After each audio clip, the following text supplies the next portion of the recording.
Sifter for the ear. News, interviews, reviews, cinema, TV, streaming. Action! Hi y'all, this is Jerry Williams, aka TV Jerry. Let's start my third year of this show with some bad news. Yet another streamer is pushing viewers toward ad-supported subscriptions. Starting January 29th, Amazon will start showing ads on its videos. They said there will be, quote, meaningfully fewer ads than linear TV and other streamers, unquote. The service is currently $9 a month, which is included in Amazon Prime. For an additional $2.99 a month, you can skip the ads. And I can guarantee I'll be doing that.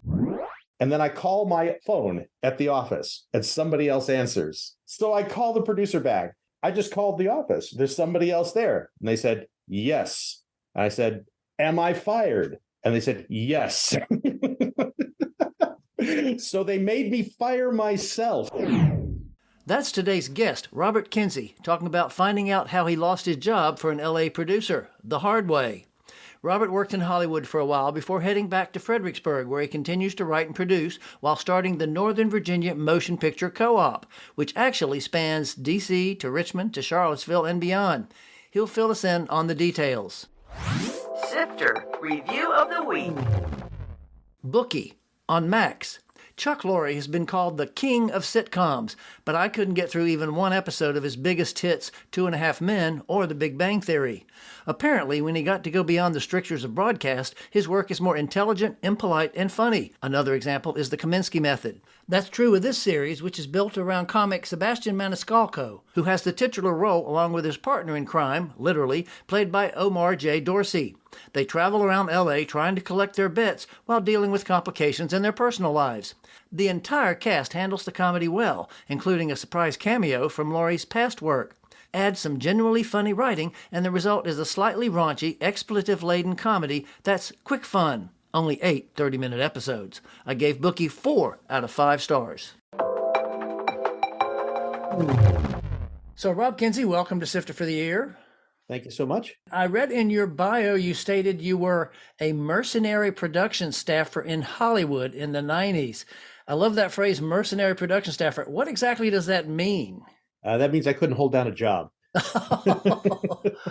I had a very interesting time in the 90s. I graduated from Cal State University, Fullerton in Orange County. And for whatever reason, probably mostly because I was at the time, I was really focused on wanting to direct and produce my own stuff. You work for some pretty interesting people. Newfield Rem, and is it Rem? It's Ramey. Bob Ramey and Mace Neufeld. I was very lucky. Right after graduation, I got a job on the Paramount lots. And Bob Ramey, he was the president of the Academy at that time. Mace Neufeld, the director. Footnote. The Academy is the Academy of Motion Picture Arts and Sciences, mostly known for the Oscars. And Mace Neufeld most recently was producer of Tom Clancy's Jack Ryan on Amazon and the Equalizer films. The films that they produced when I was working there were Clear and Present Danger with Harrison Ford and Beverly Hills Cop 3 with Eddie Murphy. And I was working in the development department. And what do you mean? Because I know for development, if you hear that from a nonprofit, they're talking about raising money. Does development mean something different when you're in the showbiz? Oh, yeah, it's a big difference. You know, the job was to find properties, and second, see who you could attach to them to turn into a project. And it was a very interesting kind of experience to see what I perceived at the time as this sort of endless parade of middle-aged men in shabby suits. So he takes it out and he takes endless meetings with development executives all over Hollywood. He goes to, guys at production companies, he goes to agencies, he goes to directors, he goes to producers, until eventually he has basically had a pitch meeting with just about everybody in Hollywood. And what happens is, over the course of doing that, is that generates a kind of a buzz or heat across town. And so you get to a point where people have heard of this project because this guy has gone around and told everybody about it. Right. And then eventually the actual producer who does the green lighting, who makes the decisions, is having his hair cut. And his barber mentions to him, hey, have you heard about this book that everybody's talking about? Right, then he'll call up his development executive and say to the development, he's like, hey, what's the story on this book? And then his development executive is like, oh, yeah, I took a meeting with that guy. I'll bring him in. And then the producer like makes the decision to do that. Well, was your duty just to kind of sit in the meetings and take notes? Or, I mean, you didn't just get coffee and stuff like that, did you? I mostly got coffee, and I wrote a lot of rejection letters. Not really rejection letter, but like, you know, I had a pile of scripts on the floor that was like, you know, about the size of a table and like 3 feet deep that I was constantly churning through, sending these things back to people. This is in the days before people were using computers to track meetings and things. So I was doing a lot of this by, you know, pen and paper and by hand. You know, I had a word processor, but it wasn't really worth much at the time. Constantly organizing phone calls, because Nick had a phone list. Like, he would get like 80 or 100 phone calls over the course of the day that he would have to return over the course of, you know, the next several days. And of course, you know, just like it kept rolling on and rolling on. Roll calls. That's what they used to call it. Yeah, exactly. Still do. Yeah. And while that was going on, I was, at the same time that I'm doing that, I'm trying to sort of, I was writing scripts, and I was trying to, you know, get a little buzz for my own things that were going on. And in fact, that's where I made my first film while I was working for Nick at Paramount. It was a short film called Subtle Poisons. It won an award, actually. That film was edited after hours in the Paramount post-production services. Great, there you go. Yeah, so I put a couple hundred extra hours on some of those machines over the course of a month. I had been up. I was like one of these things. I'm working for Nick like all day long, and I would go get dinner across the street, and then come back and sneak into the edit bay after everybody else is gone. Spend the whole night in there until like 4 or 5 in the morning. You know, like go home and catch an hour of sleep or something. Come back to the office, and that, you know. Like, the film got edited, but like my job performance suffered quite a bit. I'm sure. So let me ask you this about working at Paramount. You see the classic in every movie where they drive through the big Paramount studio. Oh, yeah. Everybody go in that entrance. Is there a back entrance that people come in who are everyday people, or is it all through that one big gate? There's the old Paramount gate, which is the one that you see in Sunset Boulevard, where Norma Desmond drives through onto the Paramount lot. And that was still there, but that was, you know, it was within the lot at the time. The lot had expanded outside of it. And then there was the main gate in the 90s, which has the huge double gate out at the front, which I think is mostly what people still use. And then the sort of like employee parking lot was around the side. And so you could drive in through that. Before we leave LA, there was a woman producer that you worked for a while, and you asked me not to say her name because you had some pretty interesting stories about that experience. Oh, yeah. I don't know if I want to name names on this. So she had a production company, and the job I got was working out of her house in the Hollywood Hills. I would come to work every day. I would come up and I would come into this office, and my job at the time was to be her development person.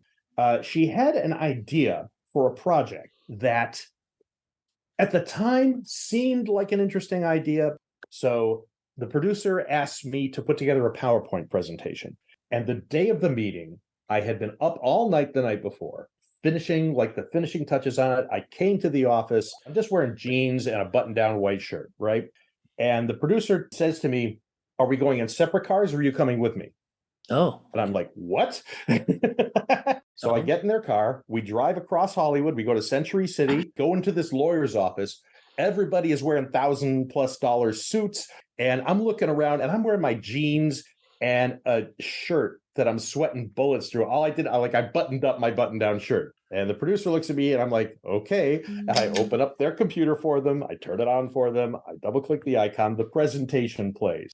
Then the guys across the table, they look at the producer, and they start asking questions. And then the producer says word salad, means absolutely nothing to anybody. And then everybody on the other table like turns from the producer and looks directly at me. And they're like, this must be the tech guy. Yeah.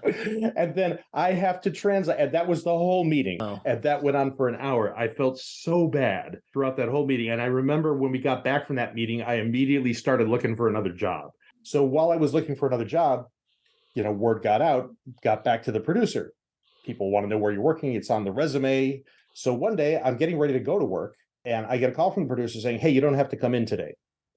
And I was like, oh, okay, you know, something going on. And, you know, and are you getting the stairs that went up to the office were rotting away? Are you getting the stairs finally fixed? That was something we had talked about before. And the producer's like, yeah. You don't have to come in today. You don't have to come in today. I was like, okay. Went through my day fine. Second day, I was getting ready to go to work. I get the same phone call. You don't have to come in today. And I'm like, okay. They're not done with the stairs. Yeah. You don't have to come in today. I'm like, okay. Third day, I get the same phone call as I'm getting ready to go to work in the morning. You don't have to come in today. Knowing this producer, I'm like, I'm starting to get suspicious. I'm like, okay. And then I call my phone at the office and somebody else answers. Oh, wow. And I'm like, hey, who are you? What's going on? And they don't know who I am. Right.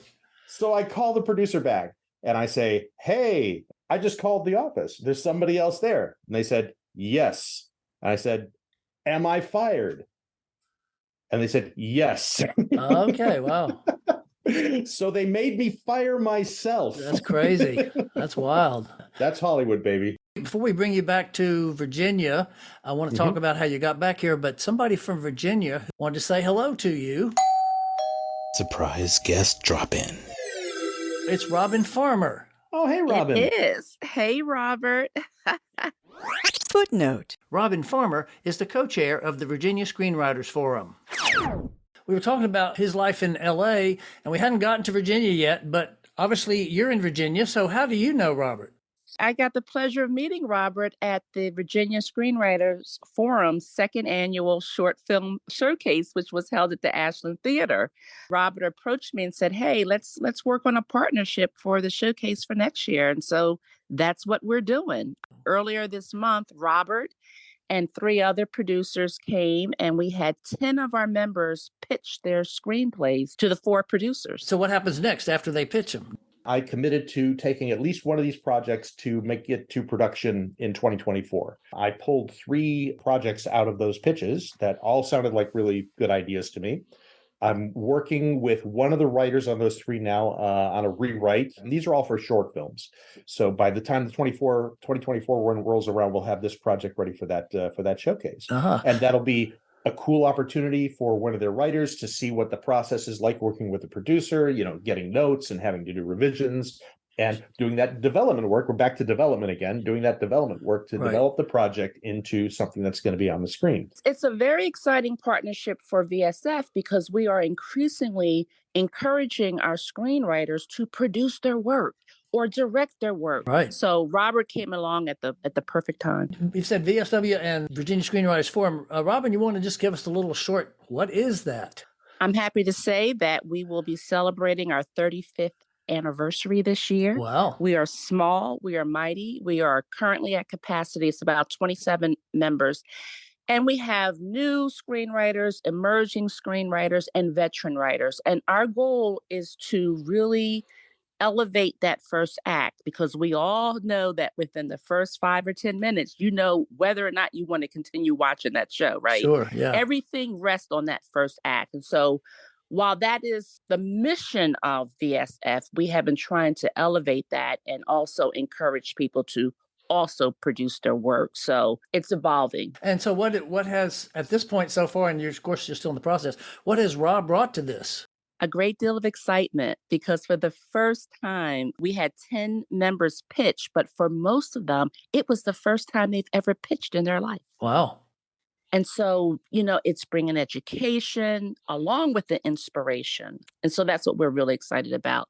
I want to thank you for dropping in. I know he wasn't expected. I want to appreciate you so much, Robin. And I want to talk to you at some point more about the Screenwriters Forum.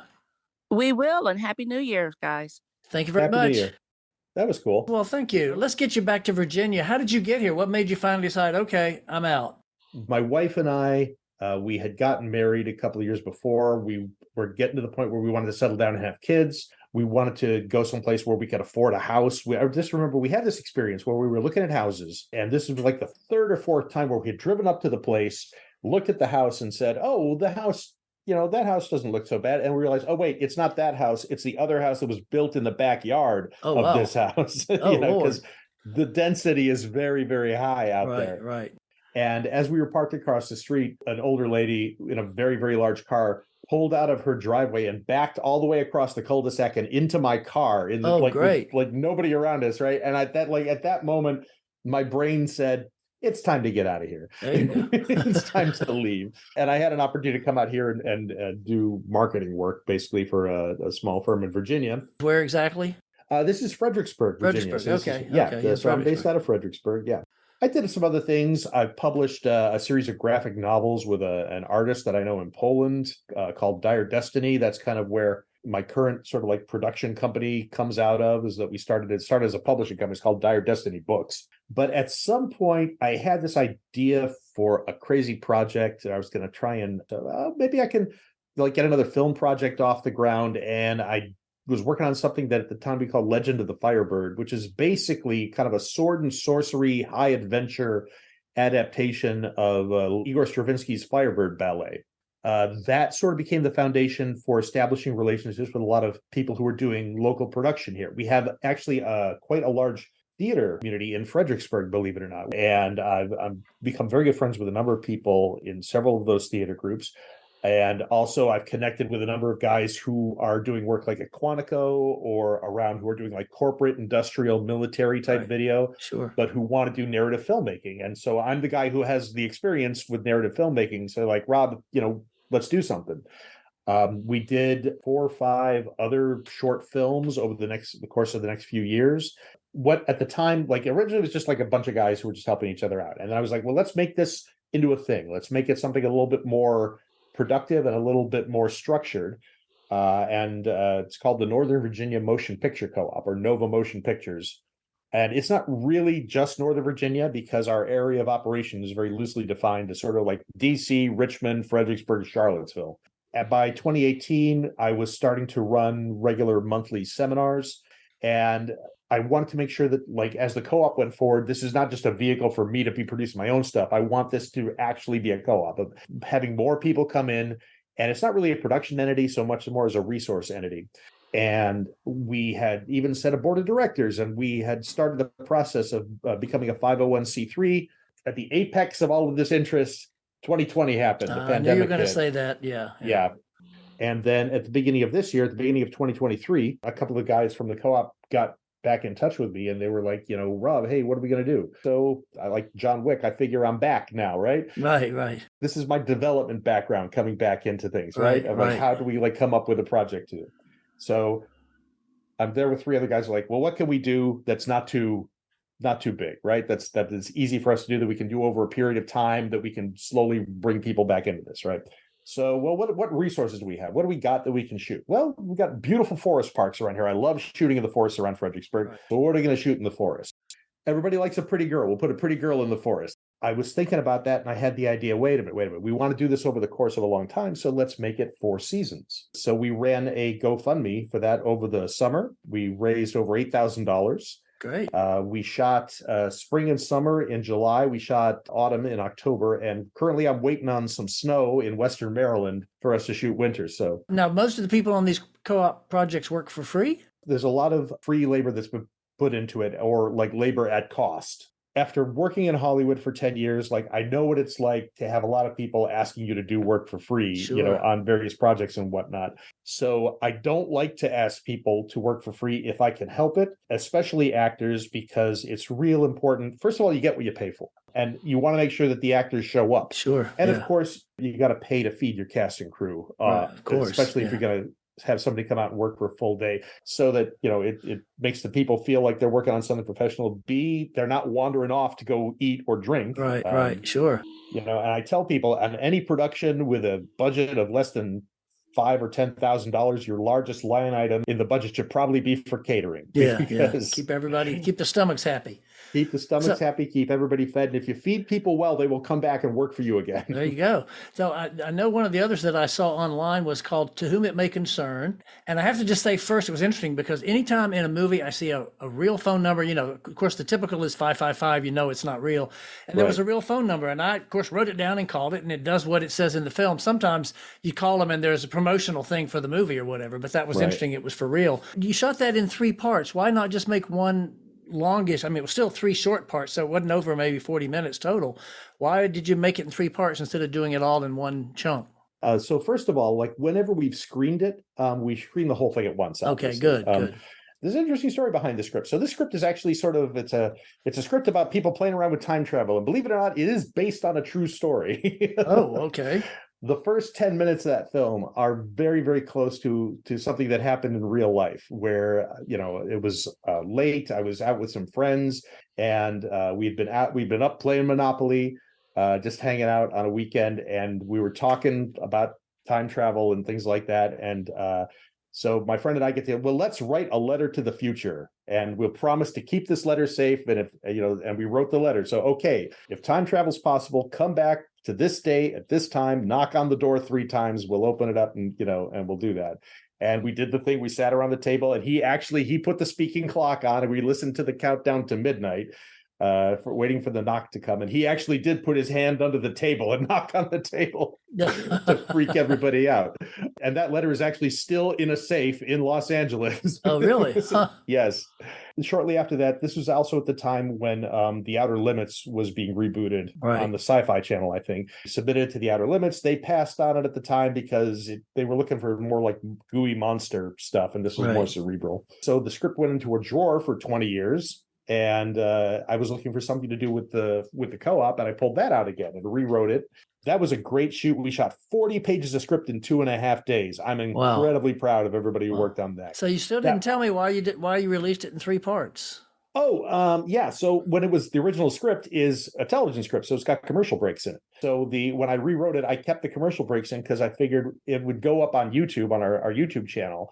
And instead of putting the whole thing on as one thing, we'd put it in 3 chunks so that people are on YouTube. Also, that would translate into more views on the YouTube channel if people watch the whole thing all the way through, which not a lot of people have, actually. Like if you look at the numbers for the views for all 3 parts, most of them are in the first part, and less and less for the second and the third part. You did mention earlier that you work all the way down here in Richmond and Charlottesville and Fredericksburg and up in Northern Virginia. And we'll have it on the webpage. If you just want to mention real quickly how people can get in touch if they want to come to a seminar or to get involved.